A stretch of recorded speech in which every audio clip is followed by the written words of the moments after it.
ಇನ್ನು ಇದೆಲ್ಲ ಬೆಳವಣಿಗೆಗಳ ನಡುವೆ ಈಗ ಮತ್ತೆ ಹನಿ ಟ್ರ್ಯಾಪ್ ಪ್ರಕರಣ ಹೊಸ ರೂಪಾಂತರವನ್ನು ಪಡ್ಕೊಳ್ತಾ ಇದೆ. ನಾವು ಸಾಮಾನ್ಯವಾಗಿ ಕೋವಿಡ್ ಸಂದರ್ಭದಲ್ಲಿ ನೋಡ್ತಾ ಇದ್ದೀವಿ, ಮ್ಯೂಟೇಟ್ ಆಗುತ್ತೆ, ರೂಪಾಂತರವಾಗುತ್ತೆ ಅಂತ. ಈಗ ಹನಿ ಟ್ರ್ಯಾಪ್ ಪ್ರಕರಣ ಕೂಡ ರೂಪಾಂತರವಾಗಿದೆ. ಇಷ್ಟು ದಿನ ಕೇವಲ ಹನಿ ಟ್ರ್ಯಾಪ್ ಆಗಿತ್ತು, ಈಗ ಬದಲಾಗಿ ಮರ್ಡರ್ ಕೇಸ್ ಆಗಿ ರೂಪಾಂತರ ಆಗ್ತಾ ಇದೆ. ಈ ರೂಪಾಂತರ ಆಗ್ತಾ ಇರೋದನ್ನು ಅಧಿಕಾರಿಗಳು ಕೂಡ ನೋಡ್ತಾ ಇದ್ದಾರೆ, ಪೊಲೀಸರು ಕೂಡ ತನಿಖೆ ಮಾಡೋದಕ್ಕೆ ಮುಂದಾಗ್ತಾ ಇದ್ದಾರೆ. ಇದ್ರ ಜೊತೆಗೆ ಒಂದಿಷ್ಟು ಇಂಟ್ರೆಸ್ಟಿಂಗ್ ಅಂತ ಮಾಹಿತಿ ಕೂಡ ಲಭ್ಯವಾಗುತ್ತೆ. ರಾಜೇಂದ್ರ ಅವರನ್ನು, ಅಂದರೆ ರಾಜಣ್ಣ ಅವರ ಪುತ್ರ ರಾಜೇಂದ್ರ ಅವರನ್ನು ಅವರ ಮಗಳ ಜನ್ಮದಿನವೊಂದೇ ಟಾರ್ಗೆಟ್ ಮಾಡೋದಕ್ಕೆ, ಹತ್ಯೆ ಮಾಡೋದಕ್ಕೆ ಪ್ಲ್ಯಾನ್ ನಡೆದಿತ್ತು ಅನ್ನುವಂಥ ಮಾಹಿತಿ ಕೂಡ ಲಭ್ಯವಾಗುತ್ತೆ. ಇದರ ಜೊತೆಗೆ ಸತೀಶ್ ಜಾರಕಿಹೊಳಿ ಅವರು ಕೂಡ ಒಂದು ಬಾಂಬನ್ನು ಹಾಕಿದ್ದಾರೆ. ಏನದು ಬಾಂಬ್ ನೋಡೋಣ ಬನ್ನಿ.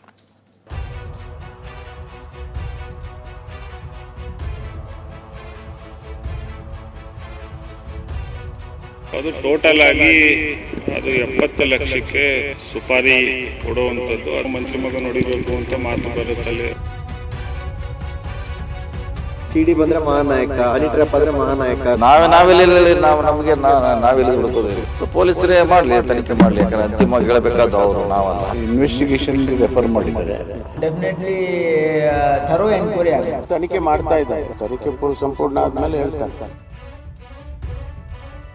ನಾಲ್ಕೈದು ವಿಚಾರ ಮಾಡ್ಕೊಂಡು ಕಂಪ್ಲೇಂಟ್ ಕೊಡ್ತೀರ ಅಂತಂದ್ರೆ ನಿಮ್ಮ ಎಲ್ಲ ಮೈನಸ್ ಪಾಯಿಂಟ್ಸ್ ಇನ್ವೆಸ್ಟಿಗೇಷನ್ ಮಾಡ್ತಾರೆ, ಇನ್ನು ಮುಚ್ಚಿ ಹಾಕುವಂತ ಕೆಲಸ ಮಾಡ್ತಾರೆ.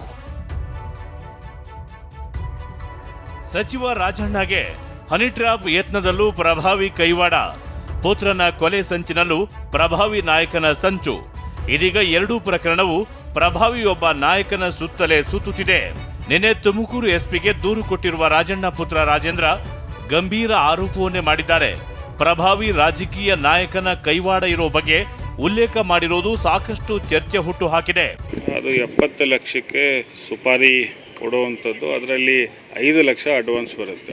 ಸುಪಾರಿ ಕೊಟ್ಟಿದ್ದಾರೆ, ಹೊಡಿಬೇಕು, ಮಂತ್ರಿ ಮಗನ ಹೊಡಿಬೇಕು ಅಂತ ಮಾತು ಬರುತ್ತಲ್ಲಿ. ಸೊ ಈಗ ಮಾತುಗಳಿದ್ದಂಥ ಸಂದರ್ಭದಲ್ಲಿ ಮನೆಗೆ ಮಗಳು ಬರ್ಡೇ ದಿವಸ ಹಿಂದಿನ ದಿವಸ ಬಂದು ಮಾಡಬೇಕು ಅಂತಲೂ ನಡೆಯುತ್ತೆ. ಮಹಾನಾಯಕನನ್ನ ಪೊಲೀಸ್ ಹುಡುಕಲಿ ಎಂದ ಸಾಹುಕಾರ್. ಇನ್ನಾದ್ರೂ ಪೊಲೀಸರೇ ಕಂಡಿಡ್ಬೇಕಲ್ಲ. ಈಗ ನಾವೇ ಇನ್ವೆಸ್ಟಿಗೇಷನ್ ಏಜೆನ್ಸಿನೂ ಅಲ್ಲ, ಪೊಲೀಸ್ ಹುಡುಕ್ಲಿ.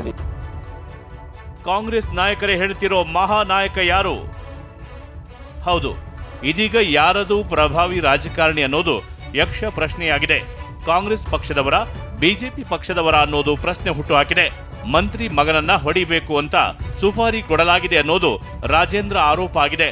ಮಧುಗಿರಿ ಡಿವೈಎಸ್ಪಿ ಮಂಜುನಾಥ್ ನೇತೃತ್ವದಲ್ಲಿ ತಂಡ ರಚನೆಯಾಗಿದ್ದು ತನಿಖೆ ಚುರುಕುಗೊಂಡಿದೆ. ಹಾಗಾದ್ರೆ ಆರೋಪ ಏನು ಅನ್ನೋದನ್ನೇ ಹೇಳ್ತೀವಿ ನೋಡಿ.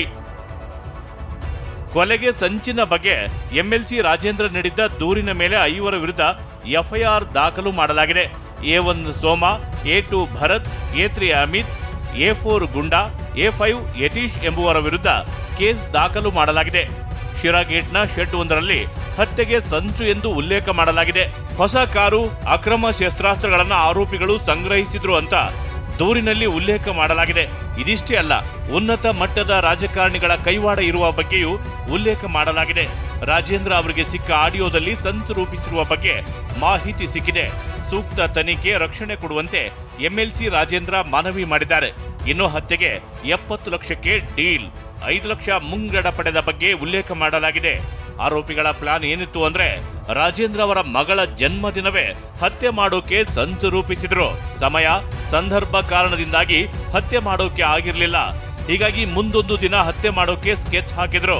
ತುಮಕೂರಿನ ಶಿರಾಗೇಟ್ ಶೆಡ್ನಲ್ಲಿ ಹತ್ಯೆಗೆ ಸ್ಕೆಚ್ ಹಾಕಿದ್ರು. ಮಧುಗಿರಿ, ತುಮಕೂರು, ಬೆಂಗಳೂರು, ಕಲಾಸಿಪಾಳ್ಯಗಳಲ್ಲಿ ಚಲನವಲನಗಳ ಬಗ್ಗೆ ಅಪ್ಡೇಟ್ ಮಾಡ್ತಿದ್ದ ಬಗ್ಗೆ ಉಲ್ಲೇಖ ಮಾಡಲಾಗಿದೆ. ಸಚಿವ ಸತೀಶ್ ಜಾರಕಿಹೊಳಿ ಮಾತನಾಡಿ, ಮಹಾನಾಯಕನನ್ನ ಹುಡುಕೋಕೆ ಟೈಮ್ ಬೇಕಾಗುತ್ತೆ. ಈ ಹಿಂದೆ ನಡೆದ ಘಟನೆಗಳೇ ನಮ್ಮ ಕಣ್ಮುಂದಿವೆ ಎಂದಿದ್ದಾರೆ. ನಾವೆಲ್ಲಿ ಹುಡುಕೋದು? ಇವರಿಗೆ ಹುಡುಕ್ಲಿಕ್ಕೆ ಟೈಮ್ ಬೇಕಾಗ್ತೈತೆ. ಪೊಲೀಸ್ ಹುಡುಕ್ಲಿ. ಸುಮಾರು ಇದ್ದಾರೆ ದೇಶದಲ್ಲಿ, ಸುಮಾರು ಇದ್ದೇ ಇರ್ತಾರೆ. ಮತ್ತು ಆದದ ಘಟನೆಗಳು ಕೂಡ ಇದೆ. ಬೇರೆ ರಾಜ್ಯಗಳೆಲ್ಲ ಆಗಿದೆ, ನಮ್ಮ ರಾಜ್ಯಗಳಲ್ಲಿ ಆಗಿದೆ, ಸುಮಾರು ಕಡೆ ಆಗಿದ್ದು ಉದಾಹರಣೆಗಳು ಇದೆ. ಸೊ ಇವರೇ ಅವ್ರೆ ಅಂತ ಹೇಳಿಕ್ಕೆ ಆಗೋಲ್ಲ. ಸೊ ಪೊಲೀಸ್ ಇನ್ವೆಸ್ಟಿಗೇಷನ್ ಮಾಡ್ತಾರೆ, ಮಾಡಲಿ, ಕಾದು ನೋಡೋಣ. ಪ್ರಭಾವಿ ನಾಯಕ ಯಾರು ಅಂತ ತನಿಖೆಯಲ್ಲಿ ಬಯಲಾಗುತ್ತೆ ಅಂತ ಸಚಿವ ಎಚ್.ಸಿ. ಮಹದೇವಪ್ಪ ಹೇಳಿದ್ರೆ, ಇನ್ವೆಸ್ಟಿಗೇಷನ್ಗೆ ರೆಫರ್ ಮಾಡಿದ್ದಾರೆ. ಇನ್ವೆಸ್ಟಿಗೇಷನ್ಲಿ ಏನು ಬರುತ್ತೆ that will be known after the investigation. ಯಾರು ಸರ್ ಅವ್ರು ಪ್ರಭಾವಿ? ಅವಕ್ಕೆ ನೈಸೆ. ಯಾಕಂದ್ರೆ ಮುಖ್ಯಮಂತ್ರಿಗಳ ಆಪ್ತರಿಗೆ ರಕ್ಷಣೆ ಇಲ್ಲ ಅಂದ್ರೆ ರಾಜ್ಯ ಲಾ ಅಂಡ್ ಆರ್ಡರ್ ಹಾಳಾಗಿದೆ ಅಂತ ಅರ್ಥನಾ? ಲಾ ಅಂಡ್ ಆರ್ಡರ್ ಪ್ರಶ್ನೆಗೂ ಇದಕ್ಕೂ ಸಂಬಂಧನೇ ಇಲ್ಲ.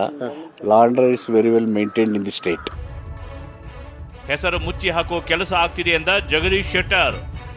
ಹನಿ ಟ್ರ್ಯಾಪ್ ತನಿಖೆಯಲ್ಲಿ ಸರ್ಕಾರವನ್ನೇ ಅನುಮಾನಿಸಿದ ಸಂಸದ ಜಗದೀಶ್ ಶೆಟ್ಟರ್ ಎಲ್ಲೋ ಒಂದು ಕಡೆ ಹೆಸರು ಬಯಲಾಗದಂತೆ ಮುಚ್ಚಿ ಹಾಕುವ ಕೆಲಸ ಸರ್ಕಾರ ಮಾಡ್ತಿದೆ ಅಂತ ಆರೋಪಿಸಿದ್ದಾರೆ.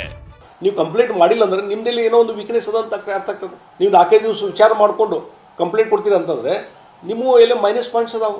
ಇದನ್ನು ಮುಚ್ಚಿ ಹಾಕುವಂಥದ್ದಾಗಲಿ ಹನಿ ಟ್ರ್ಯಾಪು ಅಥವಾ ಹನಿ ಟ್ರ್ಯಾಪ್ ಭಾಳ ಸೀರಿಯಸ್ ಆಗಿ ಇನ್ವೆಸ್ಟಿಗೇಷನ್ ಆದರೆ ಯಾರ್ಯಾರ್ದು ಇನ್ವಾಲ್ವ್ಮೆಂಟ್ ಅದ, ಯಾರ್ಯಾರು ಹೊರಗೆ ಬರ್ತಾರೆ ಹೆಸರುಗಳು, ಅದರಿಂದ ಕಾಂಗ್ರೆಸ್ ಸರ್ಕಾರಕ್ಕೆ ತೊಂದರೆ ಆಗ್ತದೆ.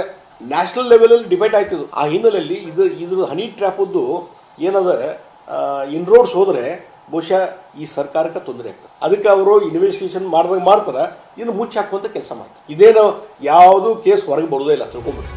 ರಾಜೇಂದ್ರ ಆರೋಪಿಸಿರುವ ಕೊಲೆ ಯತ್ನ ಆರೋಪ, ರಾಜಣ್ಣ ಆರೋಪಿಸಿರುವ ಹನಿ ಟ್ರ್ಯಾಪ್ ಯತ್ನ ಆರೋಪ ಪ್ರಭಾವಿ ನಾಯಕನ ಸುತ್ತಲೇ ಸುತ್ತುತ್ತಿದೆ. Bureau report, TV9.